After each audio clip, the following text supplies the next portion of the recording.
¿De qué hablamos cuando hablamos de regulación, de autorregulación y corregulación? ¿Y cómo podemos utilizar esta información prácticamente en nuestra vida cotidiana, sobre todo en las relaciones y en el acompañamiento, ya sea en la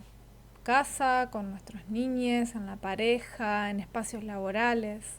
Les quería compartir un poco brevemente de qué se trata esto. Eh, Comenzando por la idea de que como mamíferos, para poder sostener la vida, a diferencia, por ejemplo, de los reptiles, necesitamos estar en comunidad, necesitamos estar en relación. Nacemos todavía inmaduros, sin la posibilidad de regular nuestra temperatura, sin la posibilidad de regular nuestra alimentación, sin la posibilidad de regular nuestra movilidad, nuestra autonomía en la movilidad. De esa manera,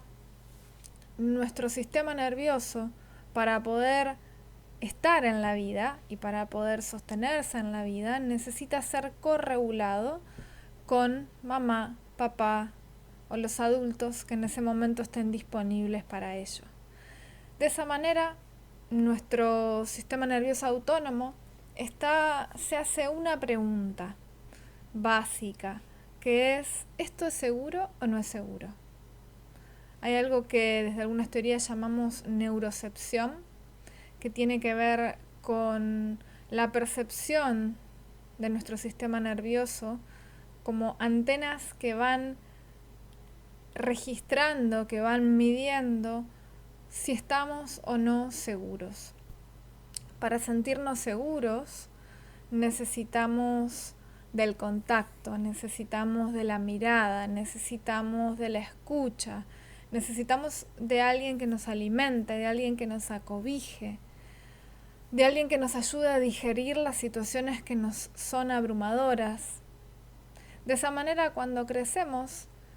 cuando tenemos ciertas experiencias y vamos atravesando por estas vivencias, por ejemplo, tengo miedo porque vivo una situación que me estresa como niño o como niña, o me caigo y siento dolor, o siento una frustración, mamá, papá, quien me cuide, si está ahí disponible y me hace upa y me sostiene y, y me pone palabras a lo que me está pasando, porque tal vez soy pequeña y no lo entiendo, mi sistema nervioso se puede relajar en el cuerpo de esos adultos, se puede sentir seguro y acompañado, y me puedo así apropiar de esta experiencia y puedo tomarla como un aprendizaje en el crecimiento, y puedo así expandir de alguna manera mi universo. Si de lo contrario, cuando tenemos situaciones que nos generan estrés, que nos generan temor, que nos generan desconfianza, a la hora de acudir a mamá, a papá, a quien me acompañe,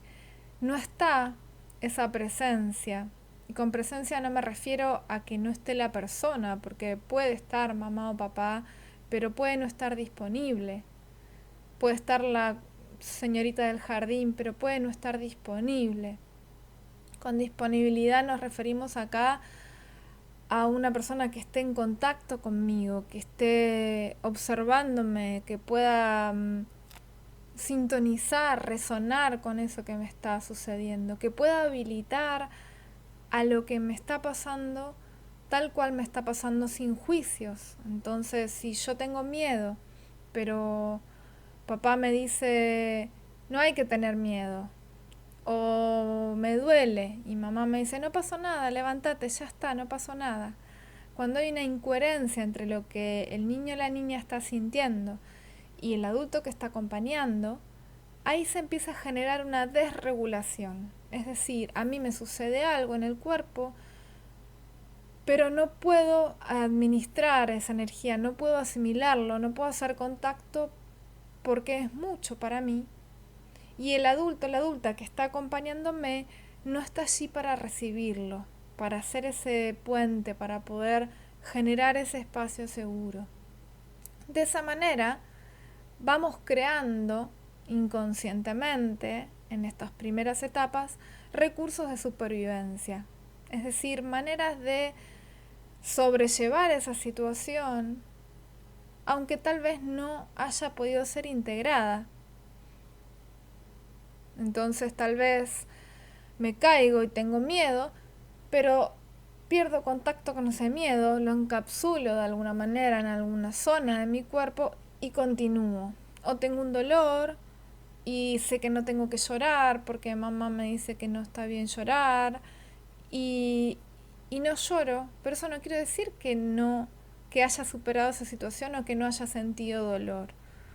Entonces empieza a generar una incoherencia entre lo que siente mi cuerpo, en lo que siento emocionalmente y también lo que me voy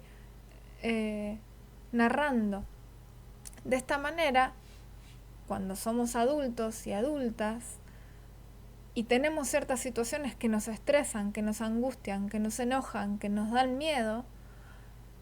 las dimensiones de esos temores, de esos dolores, muchas veces no son dimensiones adultas, sino que están tocando heridas, esas situaciones actuales y presentes, están tocando heridas que continúan hoy, que no son pasadas, sino que de alguna manera quedaron encapsuladas, retenidas adentro mío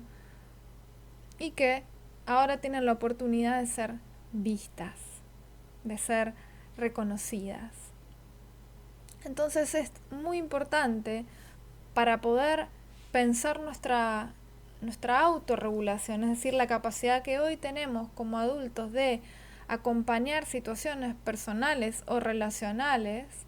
cómo fue en nuestra historia esta corregulación. Porque si yo soy mamá o si estoy en una situación acompañando determinada paciente o determinada compañera o amiga, y siento que es mucho para mí esa situación, puede ser, habría que mirar cómo fui acompañada, qué capacidad interna tengo de hacer contacto con lo que me sucede, y si puedo autorregularme o si necesito un espacio de alguien que me acompañe a mirar esto, porque me despertó alguna emoción o alguna sensación o algún recuerdo que tal vez tenía olvidado de situaciones que en su momento no pude digerir. Y lo mismo nos sucede en nuestros roles con los niños, nos traen mucho esto porque en su necesidad de corregulación nos traen la oportunidad de mirar a nuestras propias niñas y niños internos y a nuestras propias heridas. Y no mirar para enjuiciar o para creer que eso no tendría que ser así, sino para mirar realmente con buenos ojos, con ojos blandos, lo que pudimos hacer, lo que fuimos capaces de hacer para poder sobrevivir ante contextos que no eran seguros, que no eran tal vez cuidados. Y por supuesto, allí hay que mirar por qué para nuestros padres, qué sucedió en las generaciones anteriores, porque todo esto está conectado con un contexto que tiene que ver con lo histórico, con lo social, con lo económico, con lo cultural. ¿En qué contextos fuimos criados? ¿En qué contextos fuimos acompañados? Porque no es lo mismo el contexto de posguerra, no es lo mismo un contexto económico complejo, los mecanismos de supervivencia y las situaciones que los y las adultas tienen que atender a un contexto en donde tengo ya ciertas comodidades y facilidades y disponibilidad emocional, espacial, de tiempo para poder acompañar ciertos procesos.